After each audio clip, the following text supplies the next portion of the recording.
Começou com palavras sonoras e cabeças erguidas.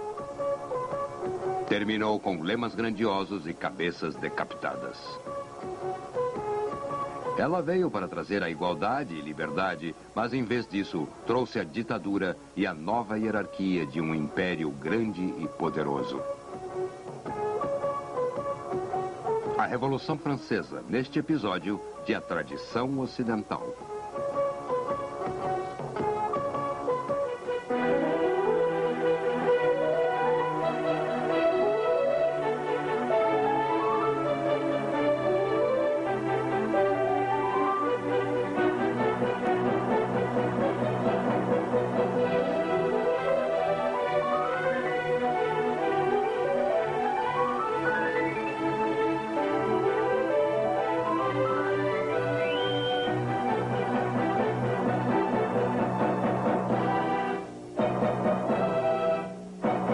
Agora, o professor da Universidade da Califórnia, Eugene Weber, em sua jornada através da história da civilização ocidental.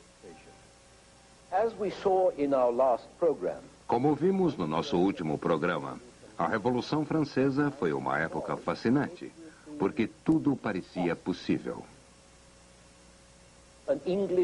Um poeta inglês de apenas 21 anos, William Wordsworth, foi para a França em 1791. Ele apaixona-se por uma jovem. Apaixona-se pelo amor, pela França, pela Revolução. E diz o seguinte sobre ela. A alegria existia naquele amanhecer por estar vivo. Mas, sendo jovem, era o próprio paraíso.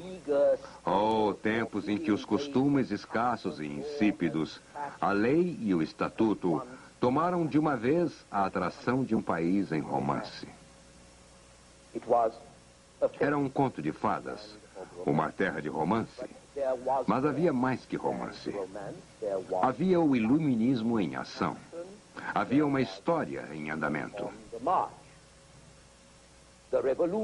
A Revolução aperfeiçoou o que gerações de reis e ministros reais trabalharam tanto para alcançar e jamais conseguiram atingir. A Revolução centralizou a França, aboliu as leis particulares, privilégios particulares, a servidão pessoal, acabando com instituições diferentes em províncias diferentes, acabando com barreiras de alfândegas internas entre províncias que bloqueavam a circulação de pessoas e mercadorias. A Revolução estabeleceu uma lei, um sistema de justiça, uma administração, uma burocracia, um conjunto de direitos e deveres para toda a França, o que abrange todos os franceses, porque o precedente romano não dava às mulheres um status digno. Então, enfim, com alguma moderação, a razão estava no poder, ou ao menos era o que parecia.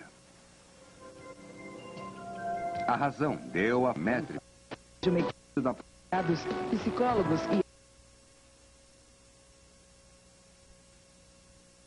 o direito masculino ao voto. 4. Aboliu linguagens e dialetos locais como o flamengo, o bretão e o basco, e substituiu-os por um idioma nacional, o francês, que deveria ser ensinado nas escolas para todas as crianças, não apenas para uns poucos privilegiados. E decretava que as carreiras de agora em diante dependeriam não apenas do nascimento, mas do talento, da capacidade da pessoa e do desempenho e mérito. Infelizmente, a maioria destas reformas permaneceu no papel. O sufrágio universal, a educação pública, a generalização do idioma francês e do sistema métrico iriam esperar mais 100 anos. As reformas que funcionaram, no entanto, causaram um grande problema. Carreiras, ao menos por um tempo e até certo ponto, foram abertas ao talento. E isso, claro, causou uma grande quantidade de atritos. Mais complicado ainda foi o problema da reforma religiosa. Apesar de que a Revolução não fosse contra a religião como tal, reparou-se que o domingo havia desaparecido do novo calendário. E as pessoas também foram estimuladas a abandonarem nomes reacionários de santos, de reis, e substituí-los com nomes progressistas de heróis ou de coisas úteis. Nomes como Brutus, Crassus, Hector, ou se não, Repolho, Dente de Leão, Cenouras. Um de meus amigos observou que os nomes revolucionários pareciam mais com um catálogo de sementes. Além do mais, a revolução representava a tolerância religiosa. Retirou restrições contra párias, como os atores ou carrascos públicos. E o que é mais importante, ela emancipou os protestantes e os judeus.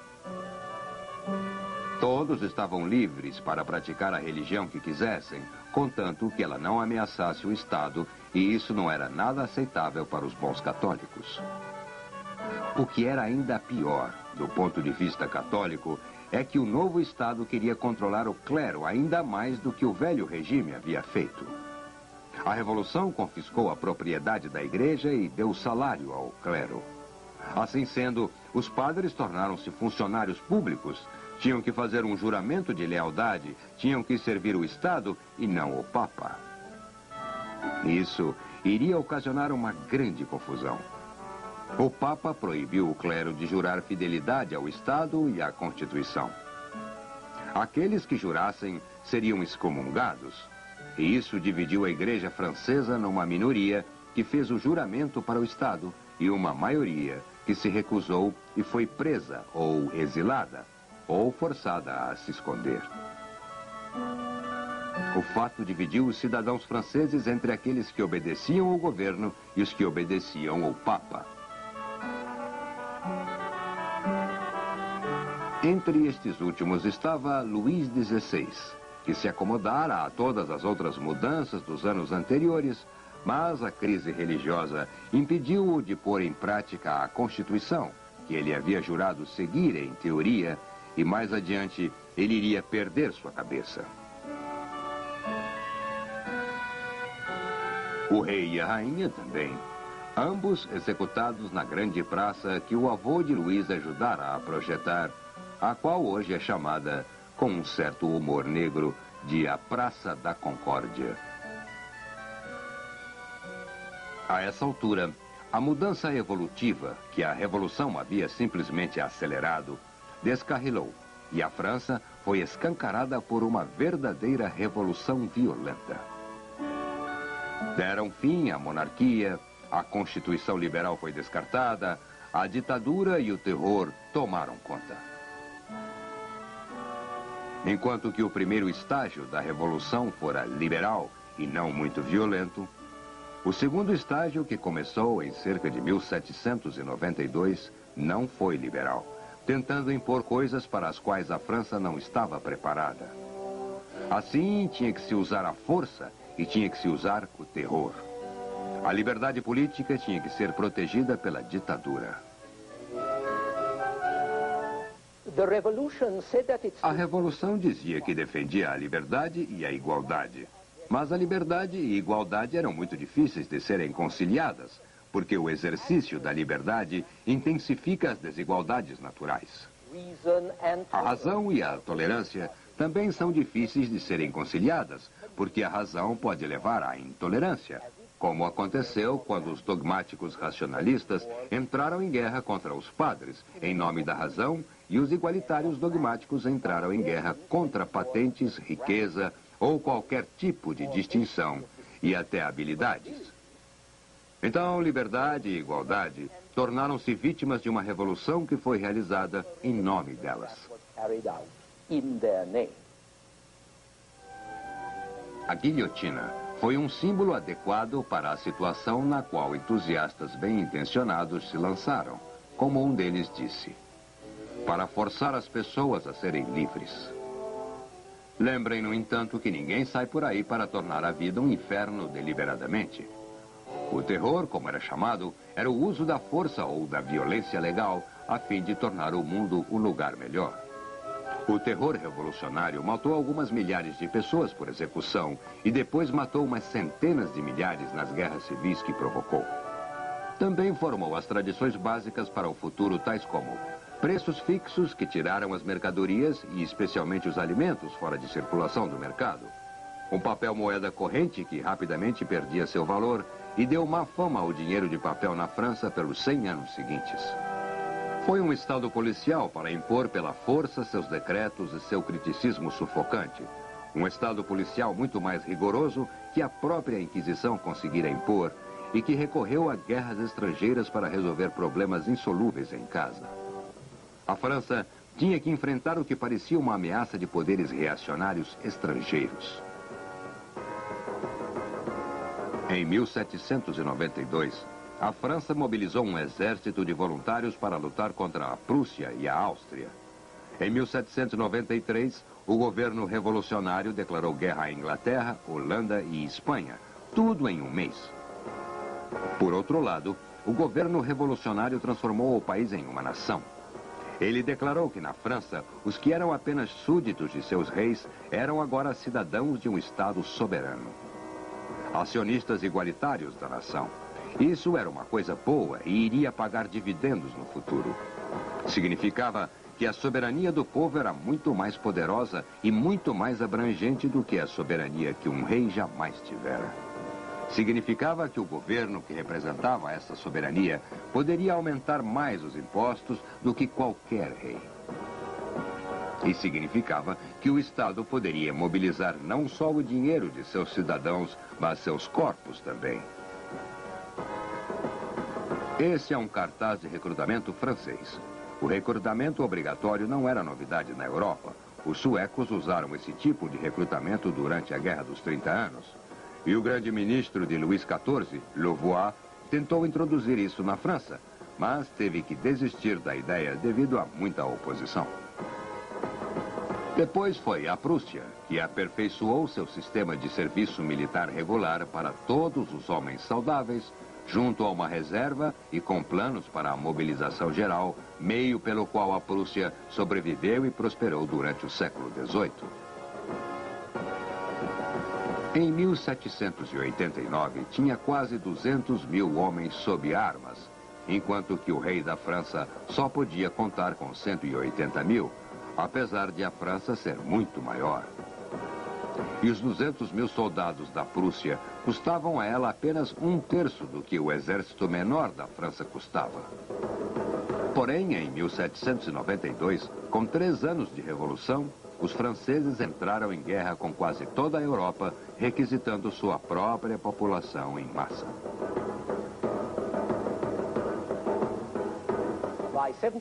Em 1794, o exército francês era de quase 1 milhão, 5 vezes mais que era 3 anos antes, e uma nova era começara na história militar, que podemos com certa justiça chamar de a Era de Pólvora. A formação militar básica do velho regime era uma longa fila de soldados treinados. 1, 2, 3 filas. A formação militar básica do novo regime seria a coluna. Uma coisa maciça, bem adaptada para um bando de soldados mal treinados que tinha que ficar juntos sob fogo. Tudo era bem compreensível, mas o fato é que nenhum general do velho regime teria sonhado em jogar seus homens em pesadas colunas como essa, sob fogo inimigo. A fina fila não produziu resultados decisivos, mas poupava homens. Homens que eram difíceis de conseguir e caros de recrutar e treinar.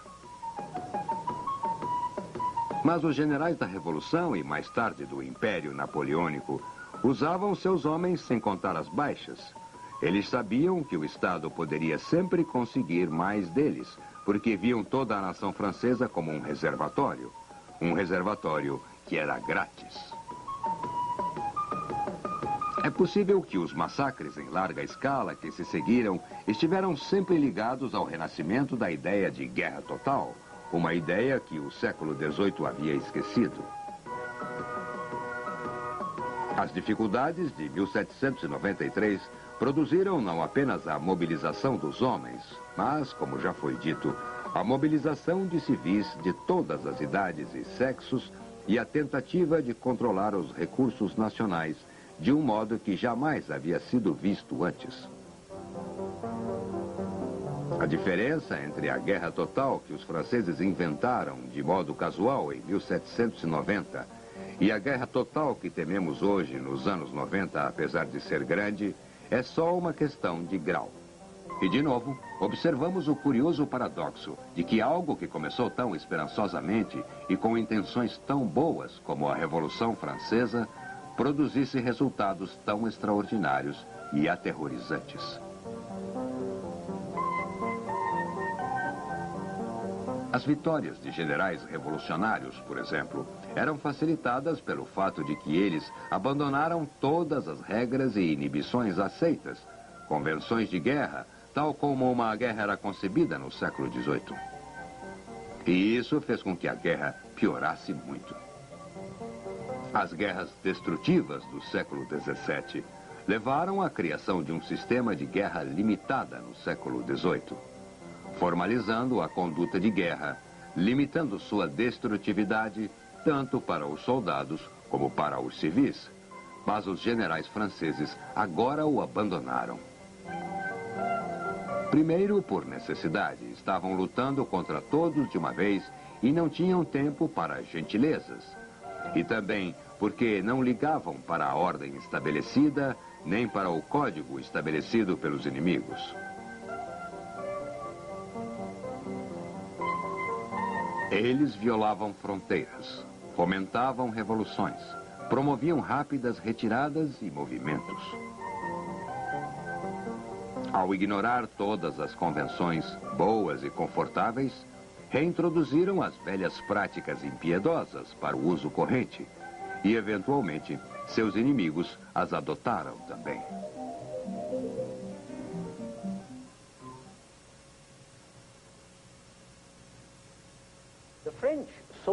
Os franceses viram-se engajados numa grande luta mundial pela libertação dos povos da prisão das tiranias dinásticas. Eles juravam guerra aos castelos e paz aos casebres. Guerra contra os opressores e pelos oprimidos.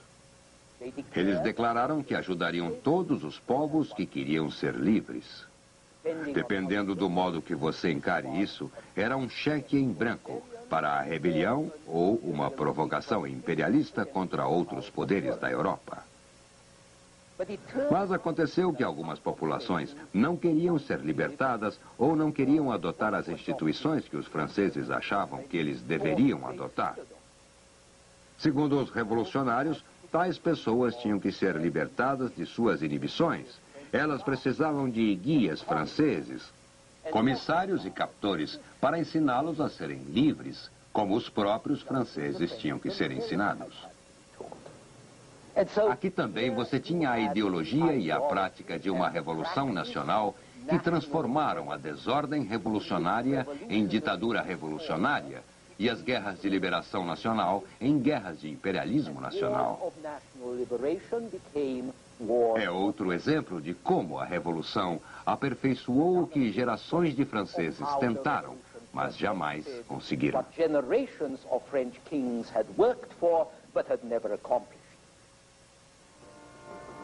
Tudo isso culminou na liderança de um ditador genial, um grande general e um grande administrador, Napoleão Bonaparte. Napoleão começou sua carreira como oficial de artilharia, às vésperas da Revolução. Há tempo de aproveitar a vantagem das oportunidades que a Revolução e suas guerras ofereceram. Sua subida foi meteórica. Aos 24 anos, em 1793, ele já era general.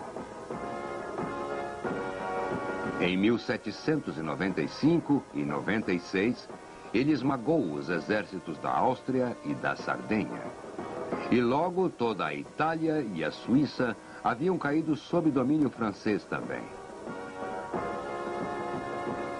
Em 1799, aos 30 anos, é o homem mais poderoso da França. Ao elaborar uma nova Constituição, essencialmente ele impõe o reinado de um homem. E em 1804 se coroa imperador. Napoleão tentou superar Alexandre o Grande e quase o conseguiu. Sob sua regência, os franceses conquistaram ou dominaram a Europa do Báltico ao Adriático. Por uns poucos anos, havia reis ou príncipes franceses em Madrid, Nápoles, Dubrovnik, Estocolmo, Münster e Florença. A França reinava no continente, enquanto a Inglaterra reinava sobre as águas. Esse império só desmoronou quando os franceses cometeram o erro de invadir a Rússia, após o que Napoleão foi derrotado mais pelo inverno russo que por seus inimigos. Mas Napoleão também foi o último e maior dos déspotas iluminados. Foi um grande general, mas seu maior trabalho foi o Código Civil, que agora conhecemos como o Código Napoleônico. Um conjunto de leis que deram forma permanente às vitórias da Revolução. Liberdade individual, liberdade para trabalhar, liberdade de consciência, igualdade perante a lei. O Código Civil estava de acordo com o humanismo liberal que vimos funcionando desde a Renascença, com seu interesse no indivíduo, sua falta de interesse nas mulheres, consideradas como meras máquinas para fazer crianças e cidadãs de segunda classe, no melhor dos casos.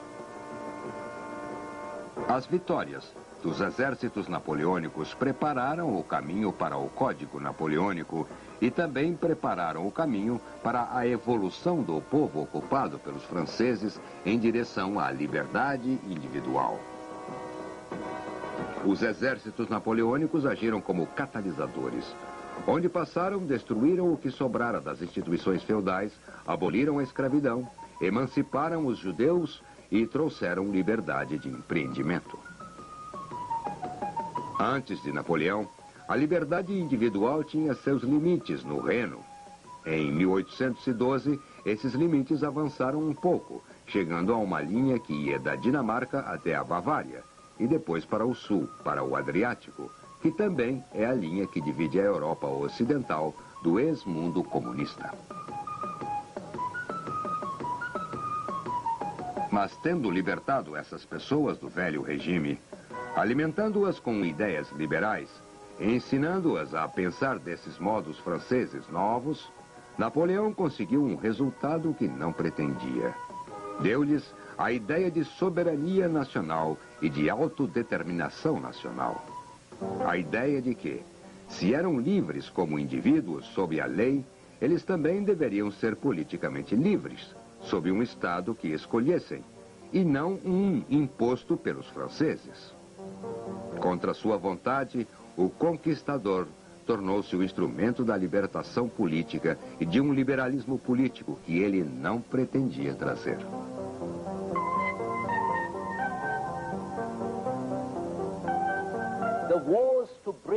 As guerras que deveriam trazer ajuda fraterna trouxeram ocupação. Mas é óbvio que nem a Revolução, nem suas guerras, com as toneladas de carne humana que desperdiçaram, nenhuma delas foi totalmente em vão. Elas propagaram as ideias modernas de sufrágio nacional. Elas proclamaram que todos os homens têm direitos. As mulheres, infelizmente, levaram mais tempo para isso. E na França, lar do Código Napoleônico, muito mais tempo ainda. Elas prepararam o caminho para que as classes mais baixas entrassem na vida política. Elas sugeriram métodos totalitários e ideias que o século XX iria copiar com entusiasmo e criaram uma agenda que ainda estamos estudando hoje. No próximo programa, vamos tratar de outro tipo de revolução muito diferente, que também mudaria o mundo.